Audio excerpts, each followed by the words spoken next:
من الشیطان الرجیم بسم اللہ الرحمن الرحیم وبہ نستعین وهو خیر المعین وصلی اللہ علی سیدنا محمد وآلہ الطاہرین.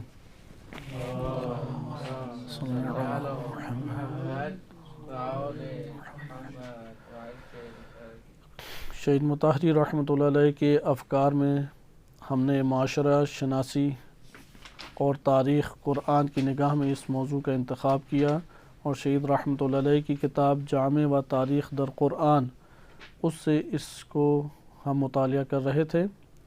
ہم نے دروس میں شہید کی نظر میں جو معاشرہ، اس کی ایک تعریف جس کو انہوں نے ایسی متفق علیہ تعریف نہیں کہا کہ سب کا اتفاق ہو، لیکن ان کلمات کو کہ ایک مشترک نقطہ، تعریفوں سے ایک مشترک نقطہ جو دکھائی دیتا ہے اس کا ذکر کیا، معاشرے کے اجزاء اور ترکیب کی بحث کی، اور پھر قرآن کریم کے دائرے میں داخل ہو گئے کہ قرآن کریم معاشرے کی اس ترکیب کے بارے میں کیا بیان کرتا ہے. قرآن کریم کی آیات کریمہ سے استدلال کرتے ہوئے شہید رحمۃ اللہ علیہ نے سورہ حجرات آیت نمبر 13 کہ اللہ تعالیٰ نے انسان کو شعوب اور قبائل میں تقسیم کیا ہے. یہ آپ کی خدمت میں پہلے عرض کر دیا جائے کہ قرآن کریم کی آیات میں معاشرے کو بیان کرنے کے لیے تقریباً 9 یا 10 کلمات وارد ہوئے ہیں. وہ 9 یا 10 کلمات آپ لکھ لیں، کیونکہ آپ جب قرآن کریم کی آیات پڑھ رہے ہوتے ہیں تو جب یہ کلمات آئیں تو اس سے ایک معاشرے کا استنباط کر سکتے ہیں. فرق نہیں پڑتا وہ چھوٹا معاشرہ ہو یا بڑا معاشرہ ہو. مثلاً ایک اداری صورت میں آپ رہتے ہیں یا خانوادے کی صورت میں رہتے ہیں، فیملی کے ساتھ رہتے ہیں، یہ چھوٹا سا معاشرہ ہے.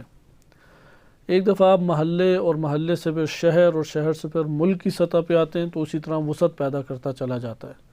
معاشرے کے قوانین چاہے بڑا معاشرہ ہو، چھوٹا معاشرہ ہو، کوئی بستی ہو، گاؤں ہو، شہر ہو، ملک ہو، ریاست ہو یا بر اعظم ہو، معاشرے کے اللہ تعالیٰ کی طرف سے قوانین معین ہیں کہ اس میں تبدیلی نہیں ہے. لا تبدیل لسنت اللہ ولا تحویلا، تبدیلی اور تحویل اس میں برپا نہیں ہوتی، اور اسی سے سنن الہیہ کا موضوع نکلتا ہے.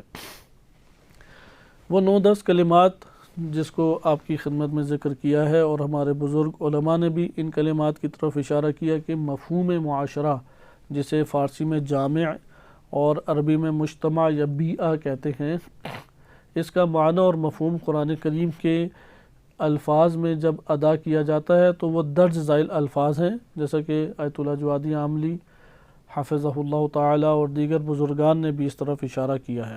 ان میں سے پہلا لفظ ہے قوم. قرآن کریم کی متعدد آیات میں کلمہ قوم وارد ہوا ہے. مثلا کذبت قبلہم قوم نوح، اس سے پہلے ان انبیاء کی تکذیب کی قوم نوح نے، ان سے پہلے بھی تکذیب کی. ادھر قوم نوح یعنی نوح علیہ السلام کے دور کا معاشرہ. اسی طرح دوسرا لفظ ہمارے پاس آ جاتا ہے قریہ. قریہ کلمہ قرآن میں کثرت سے وارد ہوا ہے، اور یہ جو قریہ ہے یہ بھی معاشرے سے تعبیر کیا جا سکتا ہے. بس پہلا ہو گیا قوم، دوسرا ہو گیا قریہ، جیسے قرآن میں ارشاد باری تعالی ہوتا ہے وَإِن مِّن قَرْيَةٍ إِلَّا نَحْنُ مُهْلِكُوهَا قَبْلَ يَوْمِ الْقِيَامَةِ، کوئی ایسا قریہ نہیں ہے، کوئی ایسا معاشرہ یا بستی نہیں ہے کہ روز قیامت سے پہلے ہم نے اس کو ہلاک نہ کیا ہو. صحیح، قریہ کے بارے میں اب یہ حکم ہے، معاشرہ اس سے تعبیر ہو سکتا ہے. تیسرا لفظ ہے ناس. کبھی اس کے اوپر الف لام داخل ہوتا ہے، اور کبھی اس کے بغیر الناس بھی کہہ دیا جاتا ہے، اناس بھی کہہ دیا جاتا ہے. ناس کلمہ وارد ہے، یہ تیسرا کلمہ وارد ہوا ہے، اور قرآن میں متعدد جگہوں پہ آیات میں ہے.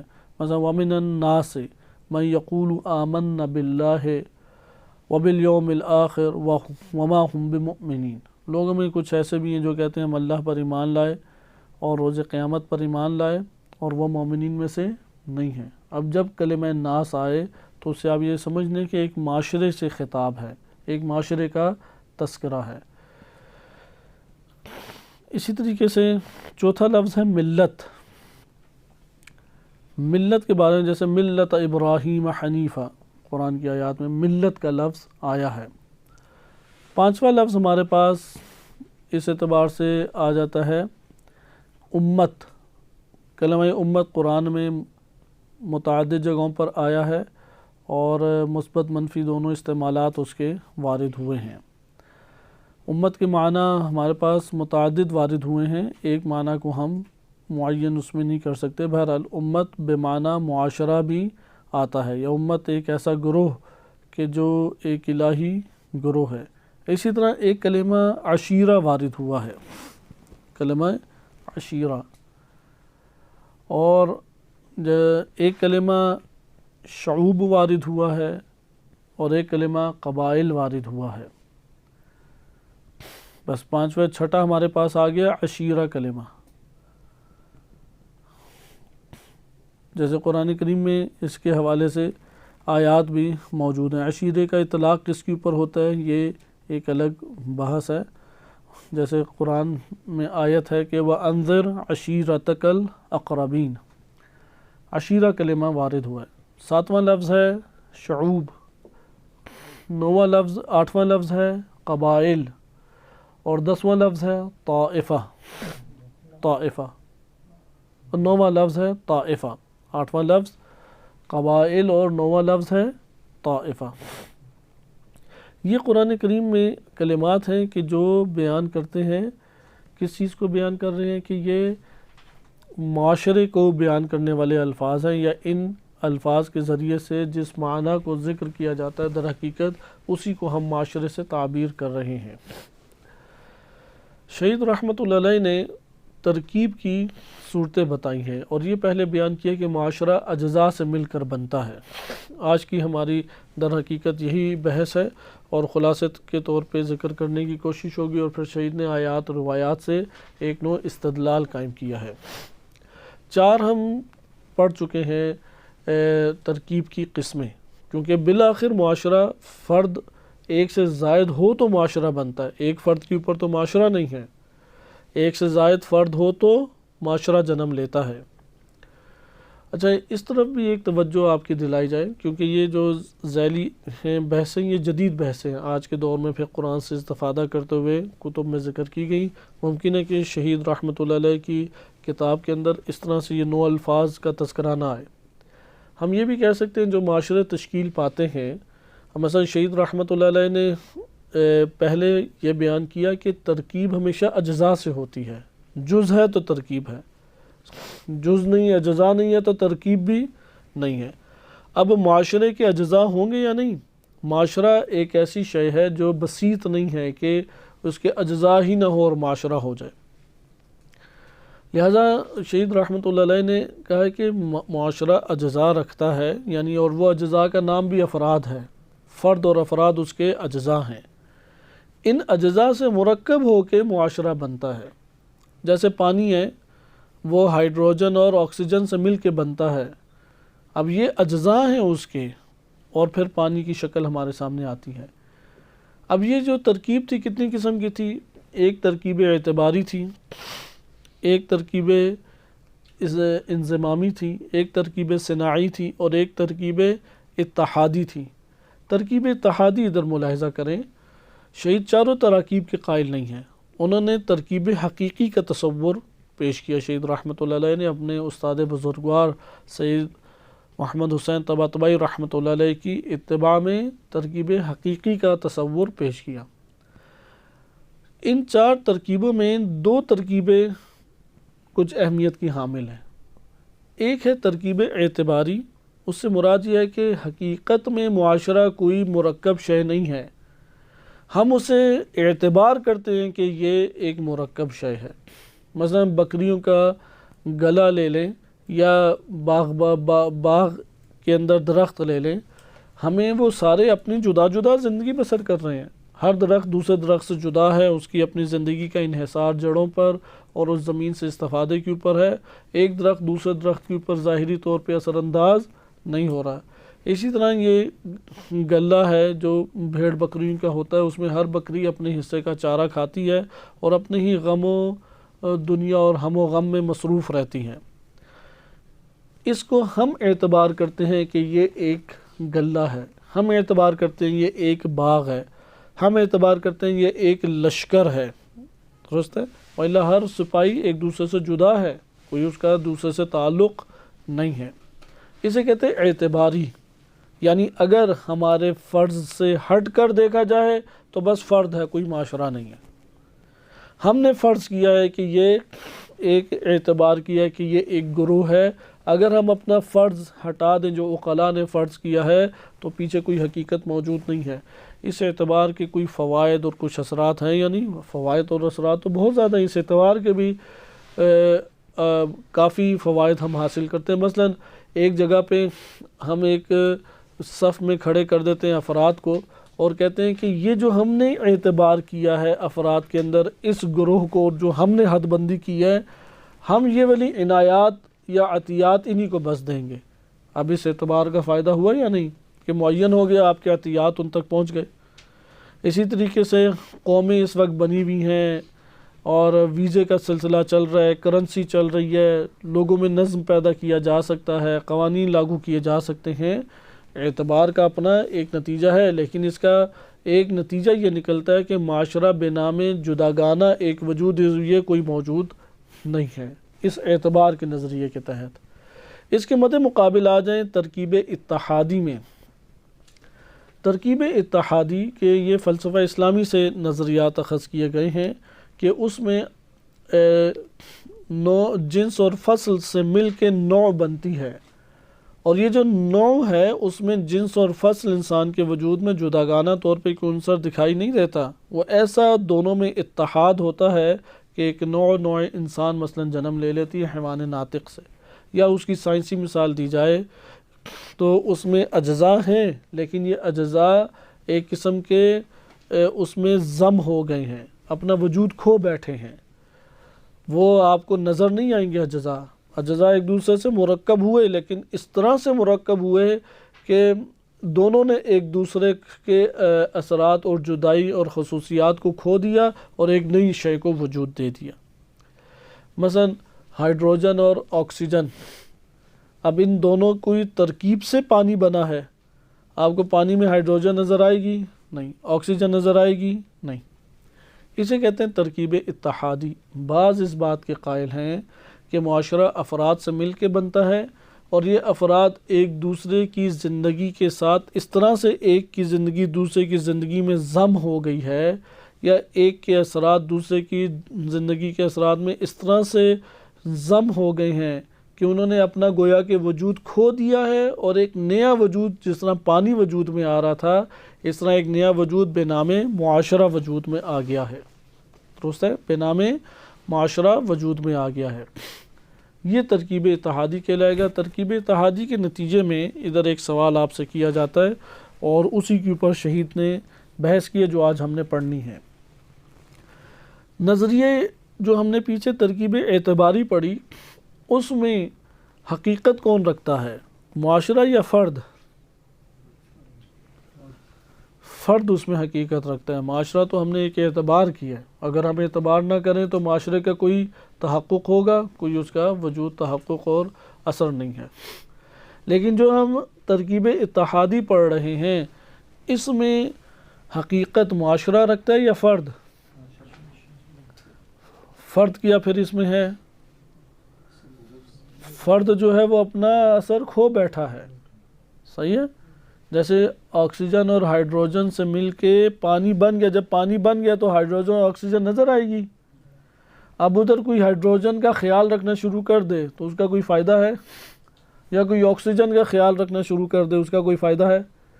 ترکیب اتحادی کے نظریے کے مطابق افراد کا خیال رکھنے کا کوئی فائدہ نہیں ہے، صرف معاشرے کا خیال رکھو۔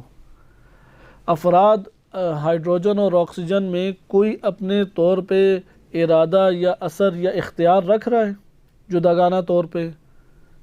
جب پانی کی آپ ترکیب کرتے ہیں، جب آپ پانی دیکھتے ہیں تو آپ کو ہائیڈروجن کے کوئی الگ سے اثرات دکھائی دے رہے ہیں، کوئی اس کا وجود الگ سے دکھائی دے رہا ہے؟ اسی طرح آکسیجن کا کوئی وجود، کوئی اس کے اثرات نہیں دکھائی دے رہے۔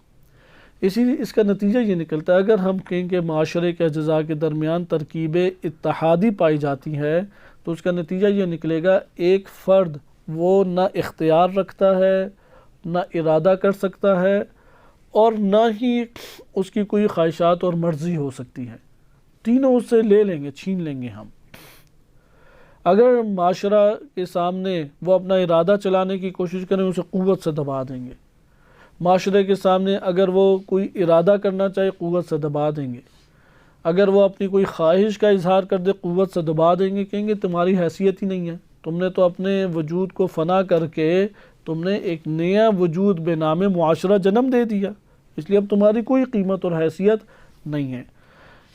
یہ نظریہ در حقیقت دورخیم، ایک معروف فلسفی گزرا ہے غربی دنیا میں، جو کہ جامع شناس یعنی فیلسوف ہے، البتہ فیلسوف جو ہے وہ کس ٹاپک کا یا کس موضوع کا ہے؟ یہی سوشیالوجی کا، یا سوشیالوجی اسی سے منسوب بھی کی جاتی ہے دورخیم۔ دورخیم کا یہ نظریہ تھا کہ یہ جو ترکیب ہے معاشرے اور اس کے اجزاء میں، وہ پانی والی ترکیب ہے، افراد کا کوئی تعلق نہیں، افراد کا کوئی ارادہ نہیں، افراد کی کوئی آزادی نہیں، افراد کا کوئی اختیار نہیں، سب کچھ معاشرہ ہے۔ کہیں گے معاشرہ کہاں سے آیا؟ اس سے سوال کریں، کہیں گے آیا اجزاء سے ہی۔ کہیں گے جب اجزاء سے آیا تو آپ اجزاء یعنی افراد کو کوئی بھی حیثیت نہیں دیتے؟ تو اس نے کہا کہ جس طرح پانی کے اجزاء وہ آپس میں مرکب ہو کے اپنے آپ کو فنا کر بیٹھے اور پانی کو وجود دے دیا، اس طرح ایک معاشرے کے افراد، یہی گھرانے، یہی قبائل، یہی بستیاں، انہوں نے مل کے ایک وطن کو، ایک ملک کو، ایک ریاست کو وجود دے دیا۔ اب ان کی کوئی اپنا نہ اختیار ہے، نہ آزادی ہے، نہ استقلال ہے، کوئی ان کے لیے چیز نہیں ہے۔ دورخیم کا یہ نظریہ تھا۔ بالفاظ دیگر افراد کے اوپر ایک جبری طور پہ زندگی مسلط کر دی گئی۔ اصل آزادی وہ معاشرے کو حاصل ہے، اصل اختیار معاشرے کو حاصل ہے، اصل ارادہ معاشرہ کر سکتا ہے، اصل مرضی معاشرے کی چلے گی۔ اے فرد تیری کیا حیثیت ہے؟ کوئی حیثیت نہیں۔ یہ نظریہ دورخیم میں ہے۔ یہ اس کو افراط و تفریط سے تعبیر شہید مطہری نے کیا ہے۔ بعض ہیں کہ جو اصلاً معاشرے کا انکار کر رہے ہیں، جیسے نظریہ ترکیب اعتباری میں دیکھا، اس میں کہ معاشرہ تجھے کوئی استقلال حاصل ہے؟ نہیں۔ معاشرے کی کوئی مرضی ہو سکتی ہے؟ نہیں۔ معاشرے کا اختیار؟ نہیں۔ معاشرے کا ارادہ؟ نہیں۔ ترکیب اعتباری کے اعتبار سے تفریطی نظریہ ہے، یعنی کوئی بھی شہید کے مطابق تفریطی نظریہ ہے کہ اس میں معاشرے کو کوئی حق حاصل نہیں ہے، نہ آزادی، نہ استقلال، نہ ارادہ، نہ اختیار، نہ کوئی خواہش۔ معاشرہ کیونکہ ہے ہی نہیں، اس نے انکار کر دیا معاشرے کا ہی ترکیب اعتباری میں۔ تو ترکیب اعتباری تفریطی نظریہ ہو گیا، اور ترکیب اتحادی افراطی نظریہ ہو گیا۔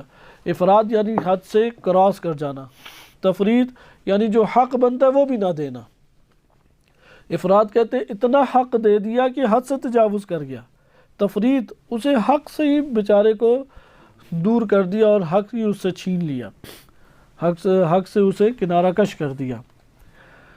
شہید رحمۃ اللہ علیہ نے کہا کہ الامر بین الامرین، حقیقت دونوں امر کے درمیان ہے۔ نظریہ اعتباری و نظریہ ترکیب اعتباری و ترکیب اتحادی کے درمیان کیا ہے؟ حقیقت ہے، اور اس حقیقت کو ترکیب حقیقی کہیں گے، اور وہ انسان کی اپنی ایک فرد کی زندگی میں بھی نظر آتا ہے۔ مثلا اگر آپ یہ دیکھیں کہ ہمارے وجود نفس کی بات آئیں، علماء اخلاق سے استفادہ انہوں نے کیا، اور گزشتہ اوراق میں بھی یہ ہماری گفتگو گزر چکی ہیں۔ انسان کا نفس کن چیزوں سے مرکب ہے؟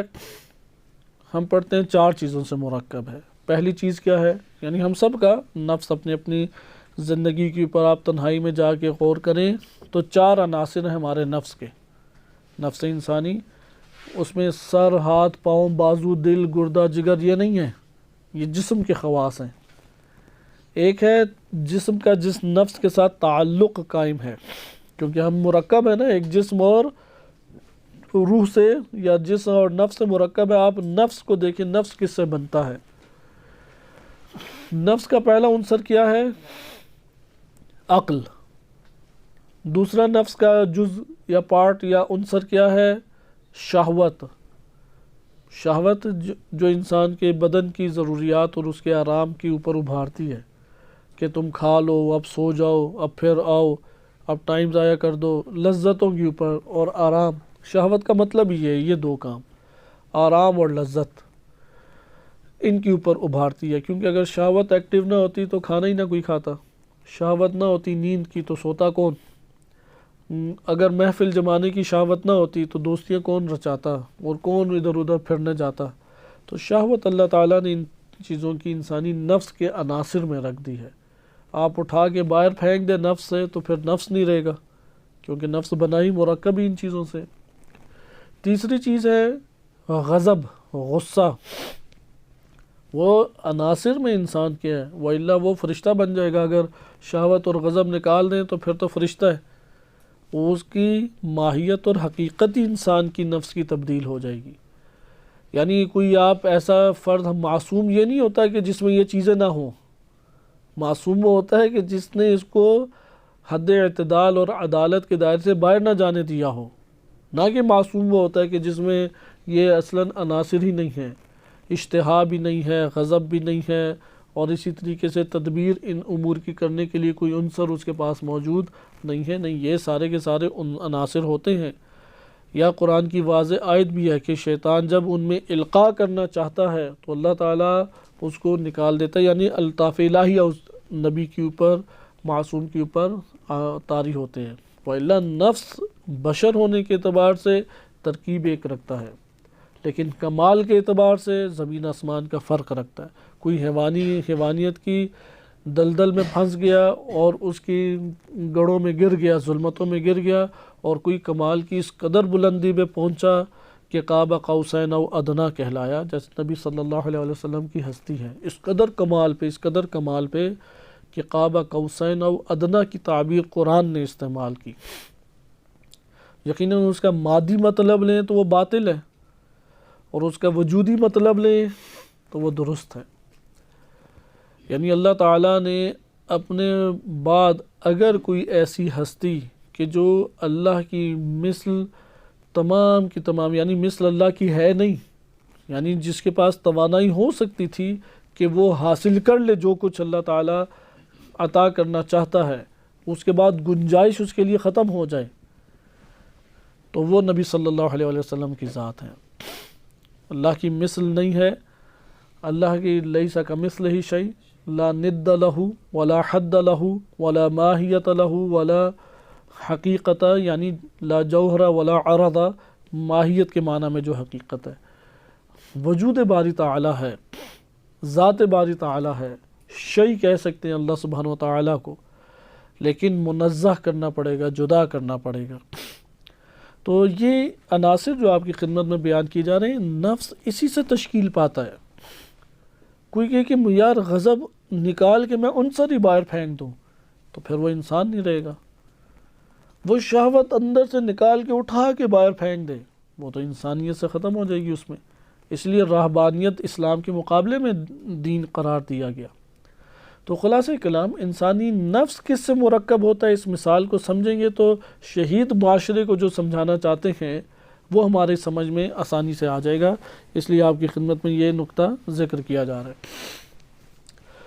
شہید رحمۃ اللہ علیہ کی نظر میں نفس انسانی، جیسے علماء اخلاق نے ذکر کیا، عناصر علماء اخلاق نے بیان کیے، چوتھے عنصر پہ تعبیرات مختلف ہیں، لیکن 4 عناصر بیان کیے۔ یہ 4 اجزاء مرکب ہوں تو نتیجے میں کون وجود میں آتا ہے؟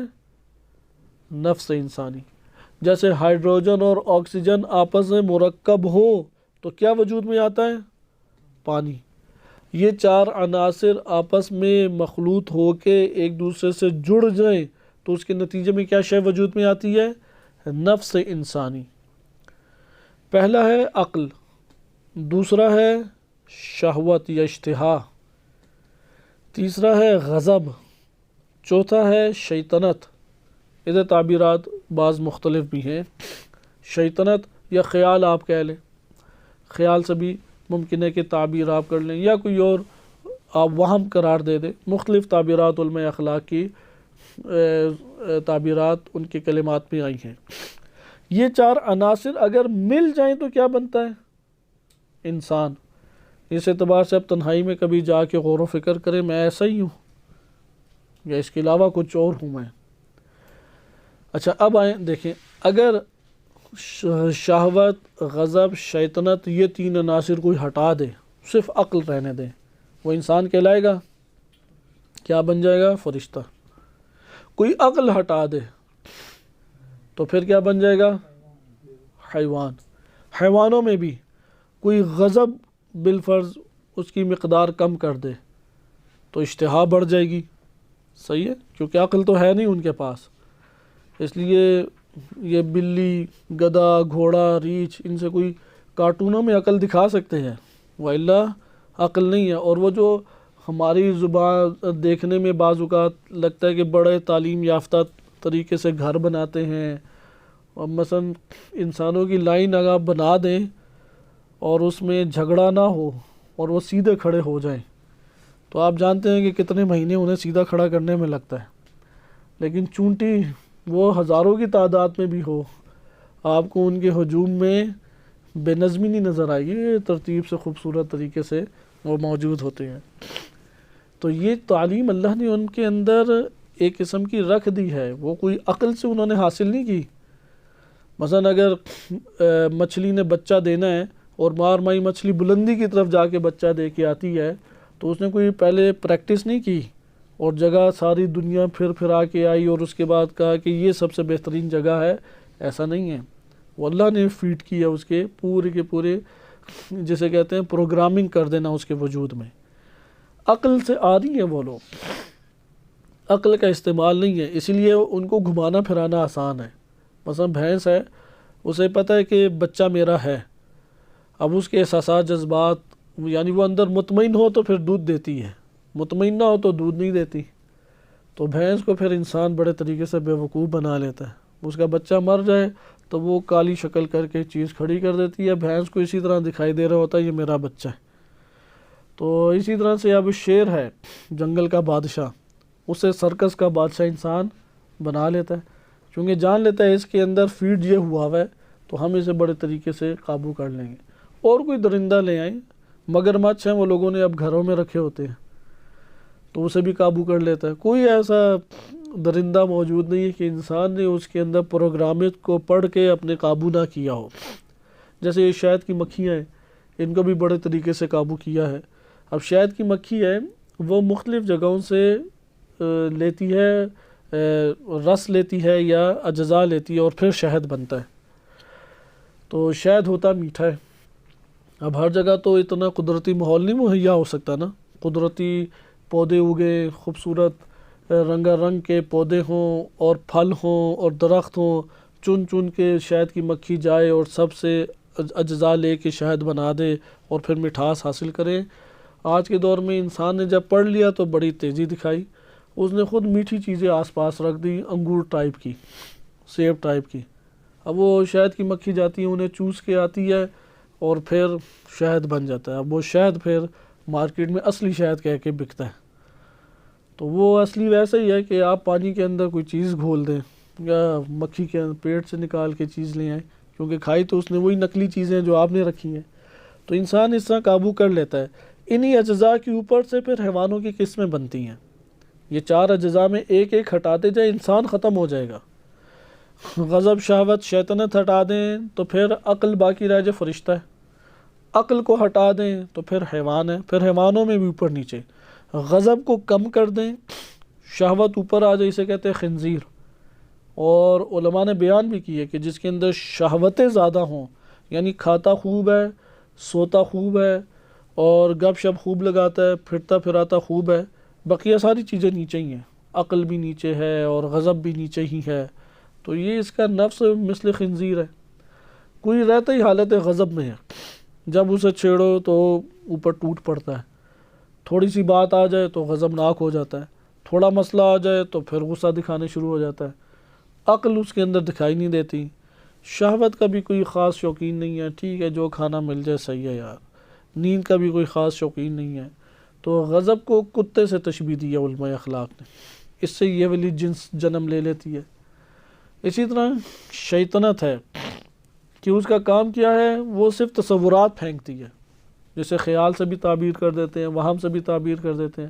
اس کا کام ہے کہ ایسے خوبصورت تصورات ذہن میں پیدا کر کے پھینکتے رہنا کہ غضب دیکھ کے وہ ابھر آئے، شہوت دیکھ کے وہ ابھر آئے اور عقل اس کی منت ہی کرتے رہ جائے کہ مہربانی کرو اتنے جاذب خوبصورت بہترین تصورات بنا کے نہ پھینکو. تو وہ جب تصورات بناتے ہیں اور عقل بھی ایک آپ کے سامنے تصور بناتی ہے، عقل کا تصور خشکی نظر آتا ہے. عقل یہی کہتی ہے روزے رکھو، عقل یہی کہتی ہے کہ صبر کرو، تو کہے گا یار ہمیشہ یہی مجھے بتانا ہے. تو پھر شیطنت اسے اپنا دوست دکھائی دیتی ہے کہ شیطنت بڑے خوبصورت طریقے سے اتنی پیاری تصویر کشی کرے گی کہ تم یہ بھی پڑھائی چھوڑ دو، پھر فلاں دوست سے بھی ملو گے، فلاں پھر بہترین کر کے رزق جو اللہ تعالیٰ نے دیا ہے غذائیں بنا کے انواع اقسام کے کھانے کھاؤ گے، پھر آ کے بھی آؤ گے. تو ٹھیک ہے تھوڑا سا سن لیں گے 4-5 باتیں، تو ابھی تو ہم یہ پھر آئیں. تو شیطان نے ایک بڑی پیاری تصویر بنا کے پیش کرتی ہے. تو یہ جب شیطنت ہے اس کو لومڑی سے تشبیہ دی گئی ہے، کیونکہ لومڑی کا کام یہی ہوتا ہے کہ وہ یہ اس لیے علماء اخلاق نے پھر کہانیاں حیوانات کے نا منطق الطیر ہے، اسی طرح سے اور الکلیلہ و دمنہ کتاب ہے پرانے دور کی، سب سے پرانی کتاب یہی ہے کلیلہ و دمنہ. یہ ہندوستانی جو ہیں ان کی کہانیوں کا مجموعہ تھا. یہ ہے امام سجاد علیہ السلام کے دور کی بات، یعنی امام حسین اور امام سجاد علیہ السلام کے دور کی یہ کتاب ہے. اس دور میں ہندوستان میں جو لوگوں کو نصیحت کرنے کے لیے کہانیاں ایجاد کی گئی تھیں، ان کہانیوں کا مجموعہ کلیلہ و دمنہ تھا جو ہندی زبان میں تھا. اس کو عبداللہ بن مقفع اس نے ترجمہ کیا عربی میں، اور بڑا بہترین ترجمہ کیا، اور یہ ترجمہ آج بھی موجود ہے، قدیم ترین کتابوں میں سے ہے. اس کے بعد آغا آیت اللہ حسن زادہ عملی کا تعلیقہ بھی لکھا ہے اور بہترین کتاب ہے. مثلا شعر کی محفل جمتی ہے، شعر کی محفل میں بھیڑیا بھی ہے، لومڑی بھی ہے. اب لومڑی شعر کو فلاں کے خلاف اکسا رہی ہے، اس سے انہوں نے اخلاقی پھر امراض بتائے ہیں. دیکھو حسد ہو تو یہ نتیجہ نکلتا ہے، جھوٹ ہو تو یہ نتیجہ نکلتا ہے. تو یہ اسی وجہ سے علماء اخلاق نے یہ زبان اختیار کی تاکہ بہتر سمجھا سکے. کیونکہ خنزیر ہے اسے صرف کھانے پینے کی فکر ہوتی ہے. یہ جو کارٹون بنائے جاتے ہیں اس میں بھی یہی ہوتا ہے. مثلا وہ غصے میں آئے ہوئے ہیں خنزیر، تو وہ ان کے سامنے پیچھے کھانا رکھ دیں گے، وہ کھانا دیکھیں گے سب غصہ غضب بھاگ جائے گا، کھانے پہ ٹوٹ پڑیں گے. تو اس طرح انہوں نے کارٹونوں میں بھی یہ عناصر دکھائے ہوئے ہیں. تو آپ نے ملاحظہ کیا کہ یہ عناصر اگر کھو دیے جائیں تو نتیجہ کیا نکلے گا؟ انسان ختم ہو جائے گا. اس لیے آپ دین اسلام کا جو پڑھتے ہیں تعلیمات اور دین اسلام کی رہنمائی پڑھتے ہیں، اس میں آپ دیکھیں گے شہوت قابو کرنی ہے، غضب کو قابو کرنا ہے، شیطنت کو قابو کرنا ہے، عقل کو غالب کرتا ہے. عقل کے ماتحت آ جانی چاہیے چیزیں. عقل کو ایکٹیو نہ کریں تو یہ غالب آ جائیں گی. غالب آ جائیں تو حیوان ہے، پھر جو صفت غالب آئے گی اسی صفت میں انسان شمار ہونا شروع ہو جائے گا. اس لیے عقل کے غلبے سے انسان کا کمال ہے، اور عقل کے مغلوب ہونے سے اور شہوت یا غضب یا اشتہا کے غالب آنے سے حیوانیت کا کمال ہے. کمال دونوں طرف ہے. ایک حیوانیت میں اوج کمال تک پہنچتا ہے جسے کہا ہے کہ اولئک کالانعام بل ہم اضل اولئک هم الغافلون. اور ایک انسانیت کی بلندیت ہے، بشریت کی بلندیت پہ پہنچتا ہے کہ جسے کہا گیا ہے قاب قوسین او ادنا. اور سورۃ الشمس میں یہ سارے عناصر اللہ سبحانہ و تعالیٰ نے بہترین طریقے سے بیان کرنے. وَنَفْسٍ وَمَا سَوَّاهَا، قسم کھائی نفس کی اور جو اللہ نے بنایا. وَمَا سَوَّاهَا، کس نفس کو جیسا اللہ نے خلق کیا. فَأَلْهَمَهَا فُجُورَهَا وَتَقْوَاهَا، فجور بھی اللہ نے الہام اس میں کر دیا اور تقوی بھی. قد افلح من زکاہا، وہ کامیاب ہو گیا جس نے نفس کو تزکیہ کیا اور ان کی کانٹ چھانٹ کرتا رہتا ہے، یہ جو غضب ہے، شہوت ہے اور شیطنت ہے. وخاب من دساہا، اور خراب اور برباد کون ہو گیا؟ جسے اس نے ڈس لیا آ کے. نفس نے ہی اپنے آپ کو ڈس لیا. یہ شہید مطہری رحمۃ اللہ علیہ نے اشارہ کیا اور آپ کی خدمت میں کچھ تفصیل میں نے علماء اخلاق کے کلام کے ذیل میں ان کے کلمات اور اقوال سے پیش کی. اس میں اب آپ غور کریں، یہ 4 عناصر مل کے ایک نئی شے کو وجود دے رہے ہیں یا نہیں؟ وہ کیا ہے نئی شے؟ نفس. یہ جب نفس بن جاتا ہے تو نفس ان کا ایک مرکب جامع ہوا یا نہیں؟ جامع ہوا۔ کہتے ہیں آپ اپنے وجود کے اندر نگاہ ڈالیں، یہ جامع ہونے کے باوجود یہ 4 عناصر دقت کریں، ایک نون جدا جدا کبھی نہ کبھی دکھائی دیتے ہیں یا نہیں؟ یعنی کبھی حالت غضب طاری ہے، کبھی حالت شہوت طاری ہے، کبھی عقل جو ہے وہ مغلوب ہو گئی، کبھی عقل حاوی اور غالب ہو گئی۔ دیکھ لیتے ہیں یا نہیں دیکھتے؟ وہ یہاں سے مثال لیتے ہیں، جس طرح انسان کے نفس اور اس کی ترکیب ہے کہ وہ 4 مل کے ایک نئی شے کو وجود بھی دے رہے ہیں، اس نوع سے اتحادی کے مشابہ ہیں۔ لیکن اتحادی میں یہ تھا کہ وہ 4 عناصر اپنا وجود اس طرح کھو بیٹھتے ہیں کہ اس کے اثرات ہی نہیں پھر ہمیں دکھائی دیتے، جداگانہ طور پہ اصلا اس کا تصور ہی نہیں ابھرتا۔ لیکن کہتے ہیں نفس میں ایسا نہیں ہے، وہ 4 عناصر آپ اپنے نفس کے اندر گہرائی سے دیکھیں، اس کے اثرات بھی دکھائی دے دیں گے، البتہ مقایسہ کرنے کی صورت میں، اور اس کے آپ کو وجود کی معلومات بھی ملنا شروع ہو جائیں گی مقایسے کی صورت میں۔ تو یہاں پہ یہ کہتے ہیں کہ وہ 4 عناصر نے اگرچہ نفس کو وجود دیا ہے لیکن 100% اپنے وجود کو ختم نہیں کیا، ایک نوع استقلال یا ضعیف ان کا استقلال باقی رہ گیا، ضعیف ان کی حیثیت باقی رہ گئی، ضعیف طور پہ ان کا وجود مستقل طور پہ ابھی بھی ہے، اگرچہ وہ ضعیف پہلو ہے لیکن جو قوی طور پہ ایک نئی شے ہے۔ اسی طرح نفس اگرچہ جامع طور پہ مستقل طور پہ ایک حقیقت بن گیا، لیکن اس استقلال اور ایک وجود کو وہ نفس پورا حاصل کرنے کے باوجود وہ اپنے اجزاء کا اور اس کے وجود کا محتاج ہے۔ اگر وہ اجزاء ختم کر دیے جائیں تو وہ نفس باقی رہے گا نہیں۔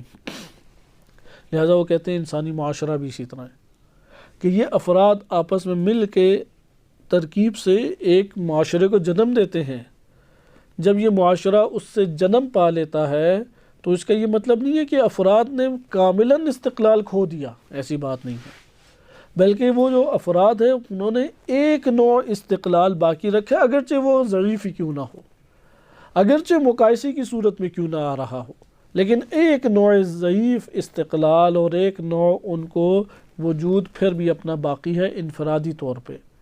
اجتماعی طور پہ تو قوت کے ساتھ موجود ہیں اور وہ ایک نوع معاشرے کو جنم بھی دے دیا اور معاشرہ قوت کے ساتھ استقلال رکھتا ہے، لیکن فرد کا بھی ایک استقلال ہے، اگرچہ وہ محدود پیمانے پہ ہے، اگرچہ اس کا دائرہ بڑا محدود ہے، چھوٹے پیمانے پر ہے، لیکن وہ موجود ہے۔ اور اس کی مثال انہوں نے کیا دی ہے؟ نفس انسانی سے یہ لی ہے۔ علامہ طباطبائی رحمۃ اللہ علیہ نے اس کے اوپر قدر تفصیل سے بات بھی کی ہے۔ سوال یہاں پہ پیدا ہوتا ہے، دورخیم نے جو اصالت معاشرہ کی بات کی اور حقیقت معاشرہ کی بات کی، وہ قرآن سے 100% ٹکراتی ہے یا قرآن سے ایک حد تک قرآن کے موافق اور ایک حد تک ٹکراتی ہے؟ ہمیں کیا محسوس ہوتا ہے؟ 100% دورخیم کا نظریہ قرآن سے ٹکراتا ہے یا نہیں قرآن سے ایک بڑی حد تک موافق ہے اور کسی حد تک ٹکراتا ہے؟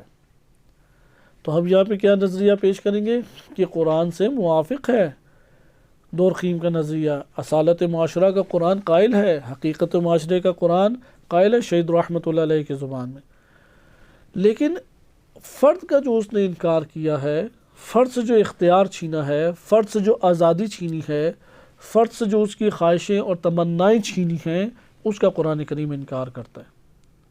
لہذا معاشرے کو ثابت کرنے والی آیات ہم پڑھ چکے، سورہ زخرف کی آیات تھیں اور سورہ حجرات کی آیات تھیں، یہ آیات ہم نے پڑھ لی۔ اب کافی آیات سے استنباط علماء کرتے ہیں، یا وہ آیات کی جو آپ نے پڑھی کہ امتوں کا جو حساب کتاب ہے وہ امت کے اعتبار سے بھی ہوگا، صحیح ہے، امت کو تدعی الی کتابھا، اپنی کتاب کی طرف پکارا جائے گا، یہ تیرا اعمال نامہ ہے امت کے اعتبار سے۔ یہ آیات کسے ثابت کرتی ہیں کہ معاشرہ ایک وجود رکھتا ہے، حقیقت رکھتا ہے، اختیار سے اس کا عمل ہے، مکلف اللہ تعالیٰ کی طرف سے ہے، اس کی زندگی کے، معاشرے کی زندگی کے قوانین ہیں، یا شہید کی زبان میں معاشرہ ایک ایسا وجود رکھتا ہے کہ ایک جدا طور پہ روح رکھتا ہے، جسے روح معاشرہ کہہ سکتے ہیں، ایک زندہ جیتا جاگتا وجود کا نام ہے معاشرہ۔ جیسے نفس ایک زندہ جیتا جاگتا خلقت اللہ تعالیٰ کی، اسی طرح افراد کی ترکیب سے، شہید مطہری کے باقول افراد کی ترکیب سے معاشرہ نام کا ایک زندہ جیتا جاگتا روح رکھنے والا، مکلف، اللہ کے قوانین جس کے اوپر جاری ہوں، ایک وجود کا نام ہے۔ لیکن اس وجود کا مطلب یہ نہیں ہے کہ فرد بھی اپنا اختیار ختم کر دے، فرد کی آزادی بھی چھین لی جائے، فرد کا کوئی حیثیت اور مقام نہ رہے، بلکہ فرد بھی ایک وجود رکھتا ہے، معاشرے کے مقابلے میں بہت وہ ہے محدود اور ضعیف۔ معاشرے کی نسبت سے دیکھا جائے تو ایک نوع محدود سا وہ رکھتا ہے نسبی طور پہ۔ ایسا ترکیب اتحادی کی معنی نہیں ہے کہ یہ افراد اپنا وجود ہی کھو بیٹھے، نہیں، اپنے وجود کو انہوں نے برقرار رکھا اور ایک نئے وجود کو جنم دیا۔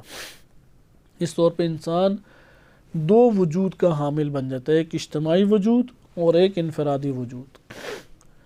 دو روحوں کا انسان مرکب بن جاتا ہے، ایک انفرادی جنبہ روحی اور ایک اجتماعی جنبہ روحی۔ دورقیم نے بھی یہ نظریہ پیش کیا اور اس نے ایک جامع روح کا نظریہ پیش کیا، نظریہ جمعی جسے آپ کہہ سکتے ہیں کہ معاشرہ نظریہ جمعی رکھتا ہے، افراد اپنی حیثیت اور اپنا مقام اور اپنا وجود پورا کھو دیتے ہیں اور صرف اصالت اور حقیقت معاشرے کو حاصل ہے۔ بس یہاں سے شہید مطہر رحمۃ اللہ علیہ کی نظر میں قرآن سے استنباط کرتے ہوئے درج ذیل نظریات باطل ہو گئے، جو کہتے ہیں کہ فقط فرد کو اصالت اور حقیقت حاصل ہے، جیسے نظریہ اعتبار میں ہے۔ یہ نظریہ باطل ہے شہید کی نظر میں، کیونکہ اس سے معاشرے کا گویا کہ انکار ہونا لازم آتا ہے۔ دوسرا نظریہ کہ فقط اور فقط معاشرے کو حقیقت حاصل ہے اور فرد کو کوئی حقیقت حاصل نہیں ہے، اصالت اور حقیقت فقط معاشرے کو حاصل ہے۔ شہید کی نگاہ میں یہ نظریہ بھی باطل ہے، کیونکہ اس میں فرد کی حیثیت اور اس کی آزادی اور اختیار سے ہاتھ دھویا گیا ہے اور اس کا انکار کیا گیا ہے۔ تیسرا نظریہ، معاشرے کو بھی اصالت اور حقیقت حاصل ہے اور فرد کو بھی اصالت اور حقیقت حاصل ہے، اس کو ترکیب حقیقی کا نام دے کے شہید مطہری رحمۃ اللہ علیہ اور دیگر بزرگان نے قبول کیا، اور اس نظریے پہ شہید مطہری کے علامہ محمد حسین طباطبائی رحمۃ اللہ علیہ اور آیت اللہ جوادی عاملی اور دیگر علماء دانشور بھی اسی نظریے کے قائل ہیں۔ اس کو بیان کرنے کے بعد شہید مطہری رحمۃ اللہ علیہ نے انسان کی پھر آزادی قرآن سے ثابت، کیونکہ ایک عنصر تو ثابت ہو گیا اور دورقیم کا نظریہ اس کے موافق ہمیں نظر آتا ہے کہ دورقیم نے کہا صرف معاشرہ اصالت اور حقیقت رکھتا ہے، اور شہید مطہری رحمۃ اللہ علیہ نے معاشرے کی حقیقت، اس کا وجود، اس کی روح اور اس کے اوپر قوانین اللہ کے، اس کو ثابت کیا، اور آپ پچھلے دروس میں اسے ملاحظہ بھی کر چکے ہیں۔ اگر ہم دورقیم کا نظریہ مان لیں اور افراد کا کاملاً انکار کر دیں تو اس کے اثرات کیا نکلتے ہیں؟ پھر ہم یہ نہیں کہیں گے میری زندگی، یہ جملہ باطل ہے، ایک فرد کی زندگی، یہ جملہ باطل ہے، تمہاری زندگی، یہ جملہ باطل ہے۔ تمہاری کیا زندگی ہے، کوئی اس کا اثر ہی نہیں ہے۔ کچھ اس کے نظریات کے، جیسے کمیونزم اور سوشلزم آیا، اس نے اس چیز کو ہی مد نظر رکھا، لہذا جو میں کرتا تھا اس سے اس کی میں کو چھین لیا۔ اگر اس کی زندگی جو ظاہراً گزرتی ہے وہ ایک روٹی پہ گزارا کر سکتی ہے اور وہ 4 گھنٹے کام کرتا ہے، اور دوسرا بندہ وہ بھی ایک روٹی پہ ہی جیتا ہے لیکن وہ 12 گھنٹے کام کرتا ہے، تو دونوں کو صرف ایک روٹی ملے گی، کوئی زیادہ اجرت نہیں ملے گی کمیونزم کے اس کے تحت۔ اسی طرح آفیسر ہے، اس کی جو مراعات ہیں اور ضرورت معاشرے کے مطابق، البتہ ان کے پیش نظر انسان نہیں تھا، اس میں ان کے پیش نظر فرد کی بقا اس لیے تاکہ معاشرہ باقی رہے۔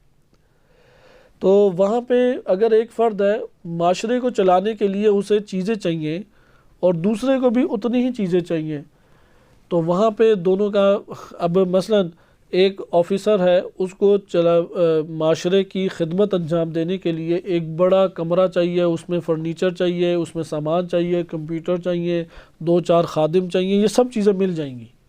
اور ایک مزدور ہے کہ جس نے صرف لکڑی کاٹنی ہے، وہ لکڑیاں کاٹتا ہے اور وہ بھی 8 گھنٹے کام کرتا ہے اور یہ بھی 10-12 گھنٹے کام کرتا ہے۔ دونوں کی رہائش میں فرق ہوگا؟ کوئی فرق نہیں ہوگا، کیونکہ فرد کی قیمت نہیں ہے، دونوں ایک ہی جگہ رہ رہے ہوں گے۔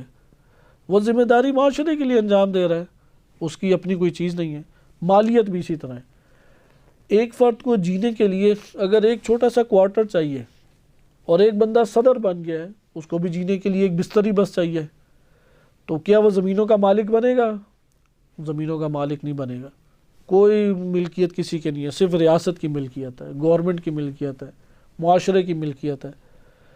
گویا کہ ملکیت ہی انسان سے چھین لی. اسی لیے کمیونزم کے خلاف جو کتابیں شہید مطہری اور شہید صدر رحمۃ اللہ علیہم انہوں نے لکھی ہیں، یہ جو کتابیں ہیں اس میں انہوں نے اسلام کی نظر میں ملکیت کو ثابت کیا ہے.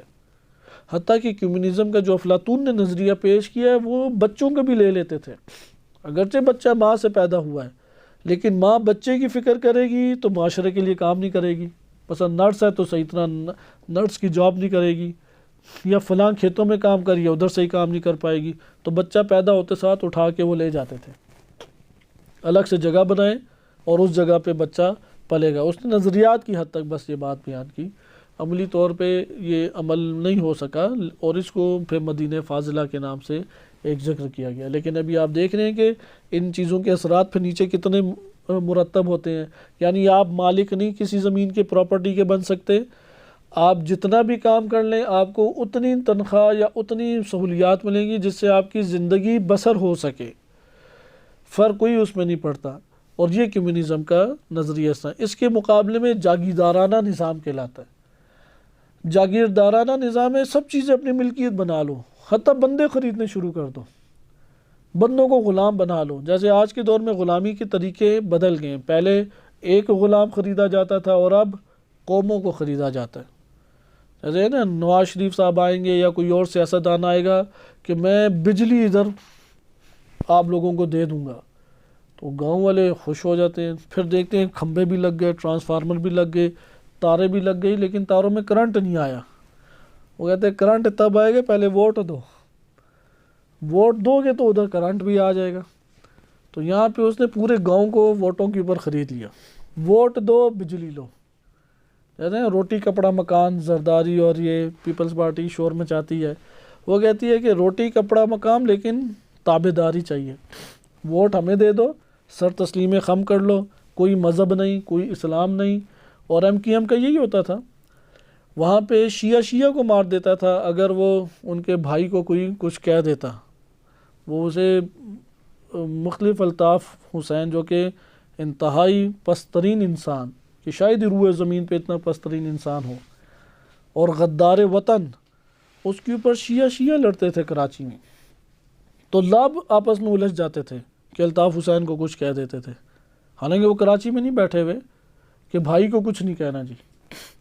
وہاں پہ ایک دوسرے کو مار دیتے تھے. وجہ کیا ہے؟ وہ جاب دیتا ہے، وہ آپ کو جیلوں سے آزاد کرا دیتا ہے، وہ آپ کے وہاں پہ خرچے کے پیسے پورے پہنچاتا ہے. تو ان کی روٹی چلتی اس سے تھی، اس لیے وہ اصل میں پوجا کرتے تھے روٹی کی. اندر سے نام لے رہے ہیں اللہ اور رسول کا. سنیوں میں تو بہت بڑی تعداد تھی، شیعوں میں بھی ایسی تھی، شیعہ سنی دونوں ہی. وہ آل فول بکرا ہوتا تھا، وہ کراچی کی روڈیں بھری ہوئی ہیں اور انگلینڈ سے بیٹھ کے باتیں کر رہے ہیں.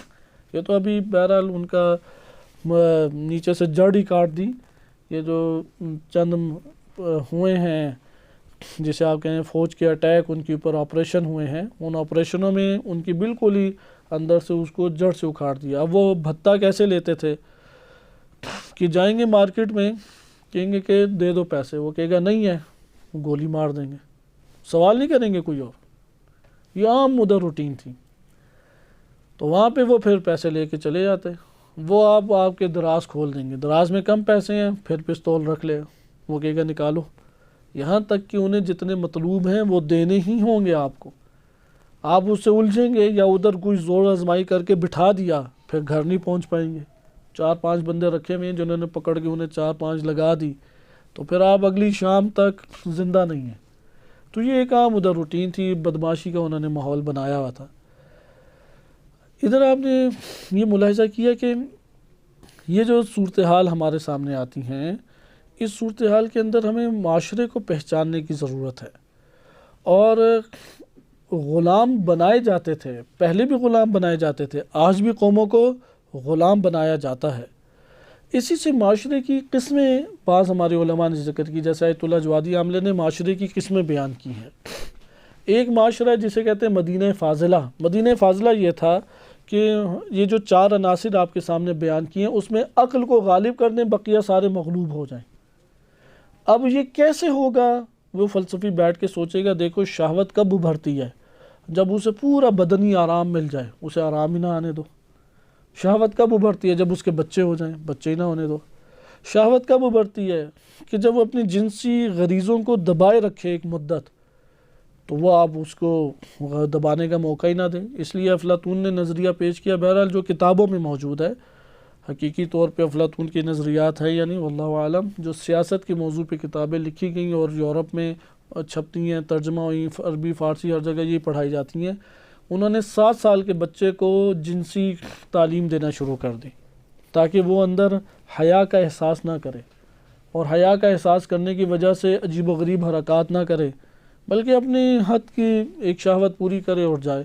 یہ نکاح کیا ہوتا ہے، طلاق کیا ہوتی ہے، خیال رکھنا، نان نفقہ، یہ سارے جھنجھٹ سے آزاد ہو کہ جس میں انسان کے وہ پہلو ابھر آتے ہیں جم آوری کے، یعنی حرص ابھر آتا ہے، خوف لاحق ہو جاتا ہے۔ وہ خوف اور حرص سے بچاتے بچاتے اس طرف آ گئے، اور اس طرح سے انہوں نے ایک مدینہ فاضلہ کا نظریہ پیش کیا کہ مدینہ فاضلہ یعنی فلسفی کی حکومت ہو، عقل کی حکومت ہو، اور تمام کے تمام غضب اور شہوت اس کے سامنے مغلوب ہو جائے۔ یہ ایک خواب ہی ابھی تک، آج تک زمین کے اوپر اس طرح کی کوئی ریاست وجود میں نہیں آئی۔ اسی طرح ایک ہے مدینہ جاہلانہ، آیت اللہ جوادی عاملی نے جو تقسیمات کی ہیں، مدینہ جاہلانہ جہاں جہالت کا غلبہ ہو۔ اسی طرح مدینہ فاسقانہ، مدینہ فاسقہ کہتے ہیں جس میں فسق و فجور عام ہو۔ اسی طریقے سے آپ اور اس طرح مدینہ کی یا ایک معاشرے کی تقسیم کر سکتے ہیں۔ اسی میں ہے ایک معاشرہ قرآنی، معاشرہ الہی، ایک قرآن نے نظریہ پیش کیا ہے، اس کو ہم مہدویت سے تعبیر کرتے ہیں۔ مہدویت وہی نظریہ جامع ہے، مہدویت وہی نظریہ اسلامی معاشرہ ہے جو ہم ادھر آپ کے سامنے بیان کر رہے ہیں۔ تو آپ نے ادھر ملاحظہ کیا کہ ایک مدینہ جاہلہ، مدینہ فاسقہ، مدینہ مبدلہ، مدینہ ضالہ، گمراہ معاشرہ، یہ قرآن نے بیان کیے ہیں معاشرے۔ ان کے مقابلے میں ایک معاشرہ ہے معاشرہ الہی، ایک معاشرہ معاشرہ قرآنی، اس کو ہم اپنی زبان میں اصطلاحی طور پہ کیا کہتے ہیں؟ مہدویت۔ وہ ان سب کے مقابلے میں ہے۔ تو یہ ہمارے پاس ایک معاشرے کے عنوان سے خلاصہ آیا۔ لہٰذا آپ نے ادھر دیکھا کہ اگر دورخیم کے نظریے کو مان لیا جائے تو پھر نیچے اثرات کیسے نکلتے ہیں۔ پھر وہ آزادی نہیں ہے، غلامی ہی غلامی ہے، اختیار نہیں ہے، ایک جبری تسلط ہے ریاست کی طرف سے، افراط و تفریط ہے، یا جاگیردارانہ نظام ہے جیسے یہ الطاف حسین کا آپ نے ملاحظہ کیا، یا ڈکٹیٹر آتے ہیں اور خریدتے ہیں قوموں کو، یہ جاگیردارانہ ہے۔ وہ جاگیر سمجھتے ہیں بندوں کو، وہ گاؤں کو جاگیر سمجھتے ہیں، وہ افراد کو جاگیر سمجھتے ہیں، اور آپ نے دیکھا ہوگا وہ لڑتے بھی اسی طرح ہیں جیسے واقعی اسی کی جاگیر ہو، وہ کہے کہ وہ مالک میرا ہے تو تم کیوں مجھے اس کے خلاف ابھار رہے ہو۔ اس لیے وہ آپس میں یہ سیاسی عناوین سے اسی لیے لڑتے ہیں، ورنہ شخصیات قابل نزاع اور جھگڑا نہیں ہوتی۔ یہ عمران خان کو برا بھلا کیوں کہہ دیا، پیپلز پارٹی کو برا بھلا کیوں کہہ دیا، کیونکہ گویا کہ اپنا نفس اس کے ہاتھوں میں فروخت کر چکا ہے۔ گویا کہ حق اور باطل کی بات قرآن نے آ کے کی کہ میں کیوں اس شخصیت کی حمایت کر رہا ہوں کیونکہ حق اس کے ساتھ ہے، نہ یہ وہ شخصیت قابل حمایت ہے۔ فلاں عالم کی کیوں حمایت کر رہا ہوں کیونکہ حق اس کے ساتھ ہے۔ یہاں پہ وہ حق کی وجہ سے نہیں ہے، وہ اپنے نفع کی وجہ سے، مفادات کی وجہ سے ہے۔ اس کے مقابلے میں دوسرا سوشلزم، کمیونزم کا نظریہ تھا، اس نے ملکیت ہی ہاتھ سے لے لی۔ اس نے نظریہ دیا یہ کیا دین اسلام اور فلاں دین کیا، عیسائیت، یہودیت، سب کا انکار کیا۔ یہ افراط و تفریط ہے اگر دورخیم کا نظریہ مان لیا جائے۔ وہ افراد کی قیمت کا ہی انکار کر دیتا ہے، کوئی حیثیت اس کو حاصل نہیں ہے۔ دین اسلام نے ہر دو نظریے کی شہید مطہری کی زبان میں مذمت کی۔ ایک نظریہ اعتبار کی جو کہتے ہیں صرف میری چلے گی، میں یہ چاہ رہا ہوں، مجھے تمہیں اس سے کیا کہ تم مجھے یہ کہتے ہو، تم میرے بارے میں رائے دینے والے کون ہوتے ہو۔ یعنی وہ صرف اور صرف اپنے آپ کو ہی ساری حیثیت دے رہا ہے، دین اسلام اس کا قائل نہیں ہے۔ اس طرح شہید مطہری نے معاشرے کے اعتبار سے بتایا صرف معاشرے کی چلے گی، بندے کی کیا، تمہاری کیا حیثیت، تمہاری زندگی کیا، تمہارے نفع اور مفادات کیا، تمہاری کوئی قیمت اور حیثیت نہیں ہے۔ شہید نے ان دونوں کے درمیان امر بین الامرین کا عنوان دے کے بیان کیا، نہیں، معاشرے کی اپنی استقلال اور حیثیت ہے اور اس کا اپنا وجود اور ایک روح معاشرہ ہے، اور اختیار بھی حاصل ہے، آزادی بھی معاشرے کو ہونی چاہیے، اس لیے وہ آزادی کی قیمت کے قائل ہیں۔ ایران اگر ایک معاشرہ ہے، پاکستان ایک معاشرہ ہے، پاکستان آزاد ہونے چاہیے اپنے فیصلوں میں، وہ غلام نہیں کسی اور ریاست کا بن جائے۔ اسی طرح فرد کی بھی ایک حیثیت ہے، اگرچہ معاشرے کے مقابلے میں محدود ہے، معاشرے کے مقابلے میں ضعیف ہے۔ اپنی گفتگو کا اختتام کہ انشاءاللہ اب ہم آزادی اور اختیار کو پڑھیں گے آیات کریمہ سے اگلے درس میں۔ آیات اپنے موقف پہ، کیونکہ شہید نے نظریہ تو بیان کر دیا، آیات کہاں ہیں؟ کیونکہ بیان کرنا ہے معاشرہ اور تاریخ قرآن کی نظر میں، تو قرآن کی نظر میں اسے بیان کریں گے اگلے اس میں، لیکن اس طرف صرف آپ کی توجہ مبذول کی جائے کیونکہ ہمارا یہ ٹاپک اب ترکیب کے اعتبار سے ختم ہو گیا، جو شہید رحمۃ اللہ علیہ نے تشریح بیان کی تھی اس کے اعتبار سے ختم ہو گیا، اس لیے یہاں پہ ایک اختلاف ذکر کیا جائے اور اس اختلاف کے اوپر ہم کچھ عرصے کے بعد انشاءاللہ لوٹیں گے اور اس کے اوپر بحث کریں کہ، اور وہ آیت اللہ مصباح یزدی حافظہ اللہ تعالیٰ کا نظریہ ہے۔ آیت اللہ مصباح یزدی نے شہید مطہری کے بعد واحد شخصیت ہیں جنہوں نے بقیہ دانشوروں کی نسبت تفصیلی مطالعات بھی کیے ہیں اور قلم بھی اٹھایا ہے۔ اتنا تفصیلی نہ شہید صدر نے اور نہ علامہ طباطبائی نے اور نہ آیت اللہ جوادی عاملی کسی اور نے اتنا تفصیل سے نہیں لکھا جتنا آیت اللہ مصباح یزدی نے اس موضوع کے اوپر لکھا ہے۔ آیت اللہ مصباح یزدی حافظہ اللہ تعالیٰ اس بات کے قائل ہیں کہ اصالت جو ہے شہید مطہری کا نظریہ درست نہیں ہے اور اصالت فرد کو حاصل ہے، یعنی انہوں نے نظریہ اعتبار کو صحیح قرار دیا ہے، یعنی معاشرہ ایک اعتباری چیز ہے اور فرد اس میں ایک حقیقت رکھتا ہے، وہی زندگی بسر کرتا ہے، وہی اختیار رکھتا ہے، وہی حریت رکھتا ہے، وہی استقلال رکھتا ہے، وہی خواہش رکھتا ہے، معاشرہ آپ ایک اعتبار کرتے ہیں۔ اب یہ دونوں میں پھر جھگڑا چلتا ہے، اب دونوں کے موافق آج کے دور میں موجود ہیں تو دونوں کی پھر آپس میں اشکالات اور جوابات چلتے ہیں۔ مزہ آیت اللہ مصباح یزدی پہ یہ اعتراض کرتے ہیں اگر آپ اس بات کے قائل ہو جائیں تو پھر سنن الہیہ کا ٹاپک کیا ہے؟ وہ تو نہیں ہونے چاہیے، یہ تو قرآن کی آیات کا انکار ہوگا کہ اللہ تعالیٰ نے قوانین رکھے جو معاشرے پر حاکم ہیں، پھر حق اور باطل کی کون سی جنگ آپ معاشروں کی کہتے ہیں؟ پھر تو فرد کی جنگ ہوئی، معاشروں کی تو کوئی جنگ نہیں، پھر معاشرے کی آزادی کا نام کیوں لیتے ہیں؟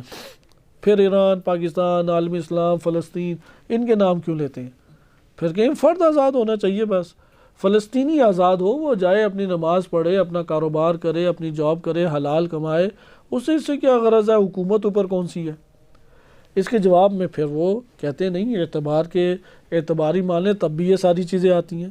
تو اس طرح سے پھر آپس میں مختلف قسم کی بحث چلتی ہے اور آیت اللہ مصباح یزدی اپنے اس موقع پہ بیان کرتے ہیں کہ اصالت فرد اور حقیقت فرد کو مانتے ہوئے بھی یہ ساری چیزیں اپنی جگہ پر موجود رہتی ہیں۔